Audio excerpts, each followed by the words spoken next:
Have you checked the children?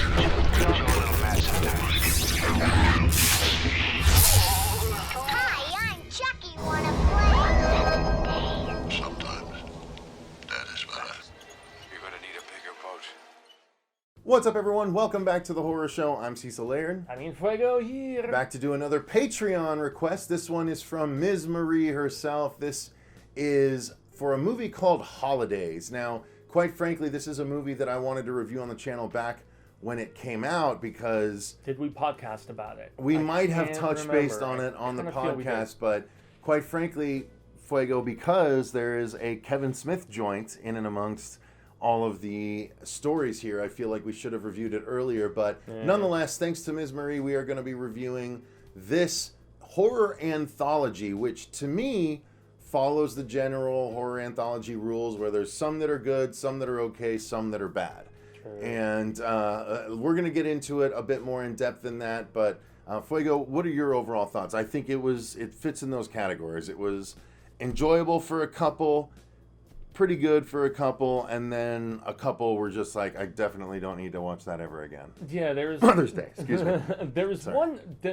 one in particular that has become just deservedly infamous, and it's the Easter one. Love it. It's very brief, but dude, it's still the standout here in my 100%. estimation. And I wasn't the biggest fan of the St. Patrick's previously, but upon this rewatch, I appreciated it significantly more for like some of the cold aspects of it. But dare I say, as much as I love K. Smith, I don't like his segment here. The Halloween one, if I remember correctly. Epic mealtime, getting revenge from his ladies. Yeah, man, it's not so good. But yes, that's to be expected with any anthology. And yet, the talent assembled, the couple guys who were behind Starry Eyes that unfortunately went on to do Pet Sematary remake that I had lesser feelings about. But yeah, also the guy who was behind Daniel Isn't Real, the current arch enemy that I want to watch with Joe Manganiello. It's something Egypt Mortimer, I believe is the name of that guy. He was one of the major curators of this anthology, if I'm not mistaken. But more often than not, I actually like this, I think, better upon this viewing, or was at least more forgiving of some of the shortcomings than the previous viewing. There was definitely a few that I liked way more than the rest. I think my favorite has to be Father's Day. That was the one that I didn't like the previous time. Really? And when I rewatched it this time, I love there was it. a little bit more going on. Maybe even, dare I say, Lovecraftian Yes, or otherworldliness that I did not It realize is very upon king-like. first watching. Like, you know, it has that sort of other dimensional feel to it, but disturbing, atmospheric, engaging. Yeah. I was wrapped with attention the entire time. And the I think performance Father's of the Day actress is really for good, too. sure the best one of the entire crew. Even more so than... I mean, I guess Easter is so short. There's Easter not is so short. I still think Father's Day was the best crafted story. Because I liked what tough for happened me with to argue Easter, on and it that had some imagery that will stay with me for a long time. But as a story, I think Father's Day was the best. Okay, so I know, like, we've given pretty much overall impressions. Mm-hmm. It's tough to hit a story for, like, what? It's not a dozen holidays, but I feel like it's at least, like, 8 or 10. Right. We start out with Valentine's Day, and with Maxie, isn't it, like, Maxie Maxi-Pad? Yeah, Maxie Pad, Maxie Pad, blah, blah, and she's in love with her, dive team coach, and he's looking for a transplant, and something that happens with this girl who picks on her. I don't like that one I don't very like it either. much. Yeah, and that's another of the ones which was at least written. I don't know if they directed it as well, but the Starry Eyes guys were behind that. Kolsch and the other name's eluding me. But that one, I mean, hey, it's got the shock factor, but it felt like just driving the bully point home. Not that good. Now the second one though, the St. Patrick's one about the snakes being expelled, and you know how Ireland was initially, and this was an Irish writer-director as well. I thought that you were a little bit more into this one when we first I watched might have been, it. but it was too many pregnancy stories in one anthology. Yeah, between this and Mother's Day, there were two of them. This one I feel like is significantly superior to Mother's Day, in comparison with that weird. It's better than Mother's Day. The yes. weird witches tripping out in like the desert sort of situation like we get with that one. Although I laughed my ass off at the end of this with a snake and the smiling and all this different stuff. So Although I like the weird, creepy little girl, and this was before that was this big resurgent thing, and her weird punk rock father with the huge high top kind of thing going on. Nonetheless, yeah, both that and Mother's Day. Mother's Day for a completely different degree in this woman who just keeps getting pregnant all the time, even when her boyfriend wears 2 or 3 condoms, and then for whatever reason, her I don't know if it was a gyno or her primary physician or whatever, is like, just go out she to was a this holistic doctor that she was seeing for the first time. Okay, and sends her out to the woods, and I mean, you can probably, without us spoiling, figure out why she was sent out there, and so every time she has sex, she has a son, or she gets pregnant. She has a child, and there's that so line. you'd think there's a coven out there that maybe wants to have the devil bang her, so it guarantees the birthing of the Antichrist. And there's that line at one point that every time you expel a child before it's born, it gets stronger if you get pregnant again. And so, I mean,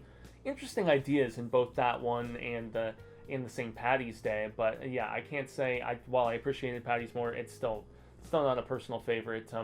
What else we got, man? I mean, I'm trying to think. We already mentioned Easter. That's got a terrific creature Bunny design. Christ. Bunny Christ, man. And disturbing. I still love the discussion between the daughter and her mother, where she's just like, that's make-believe, but this isn't make-believe, where she's trying to clarify some stuff about the Easter Bunny and that conflict of interest, which they amusingly address on South Park, versus Jesus being raised 3 days later after being crucified.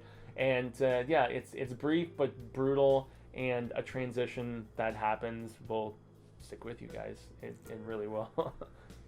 Outside of that, are there any that we haven't touched on? Well, we talked briefly about Father's Day. We talked about Halloween, which is Kevin Smith's there was one. the Christmas one. There's the Christmas and one. And then, New Year's. We got to discuss New Year's as well. Christmas was the one with Seth Green and the virtual glasses. So and a father trying to get the best present for his kid, and the best present is like instead of iPhone, it's like, an eye version of it's virtual reality goggles that you can put on and see anything or your life or whatever. And Seth Green doesn't get one in time, but he follows a guy that did get one in time who happens to like have a medical issue, and Seth Green just steals the thing and runs off rather than helping. And so in that regard, it had some darker Jingle All the Way vibes to me. Yeah. At least a little bit. Yeah, for sure. Yeah.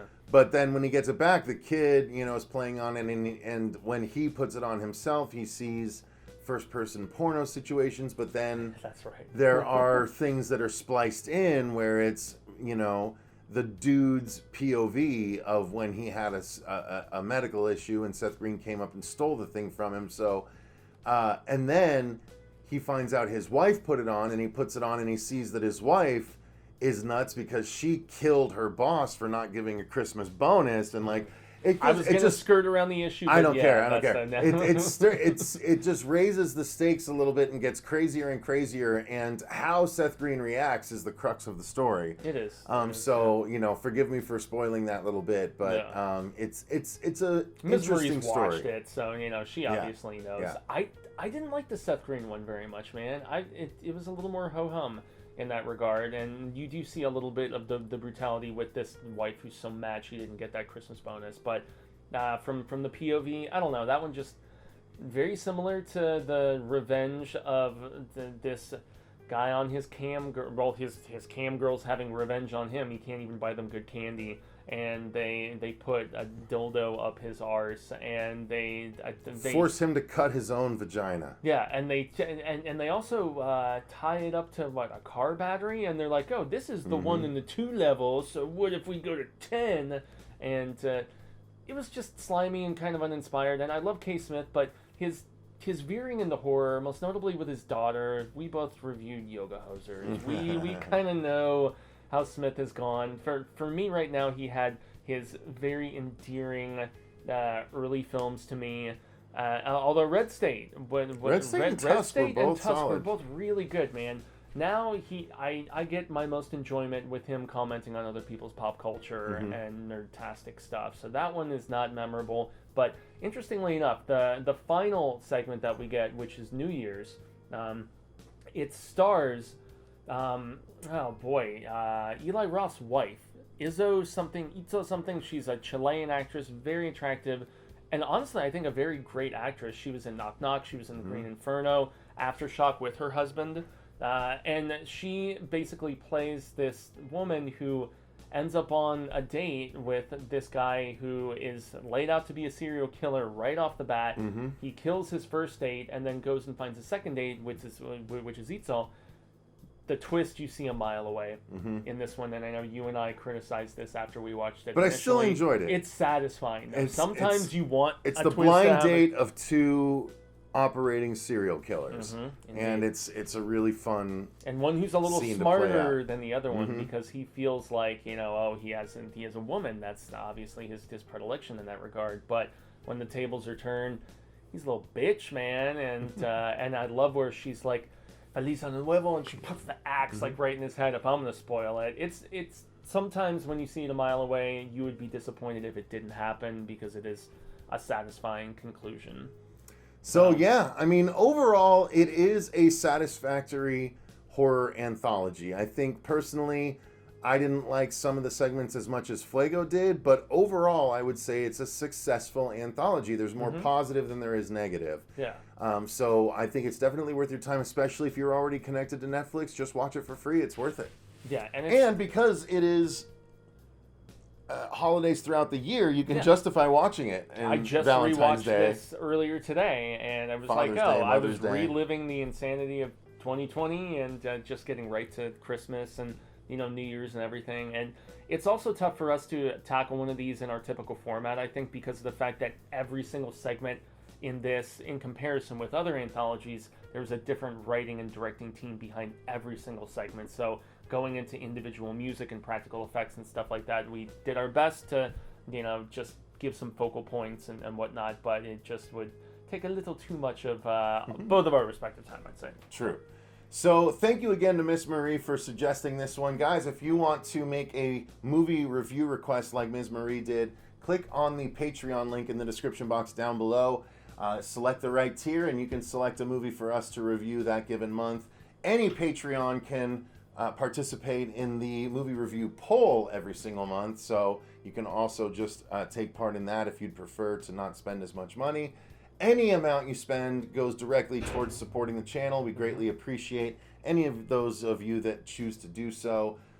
Absolutely no hard feelings to anyone that does not or cannot do so. We will continue to be putting out our episodic content daily up through March, and then in April things are going to change slightly. You'll see. If you missed our discussion about that, check out the New Year's stream, the special announcement and channel update stream to know everything that I'm talking about. So yeah, and lots of these often end up after a significant amount of time, they end up on the main channel proper, but we extend, as I goofily say, a grande gracias to anybody who does continue to support us in this additional format. Indeed. So thanks very much. Until next time, I've been Cecil Laird. Gracias. Fuego. And remember, stay scared.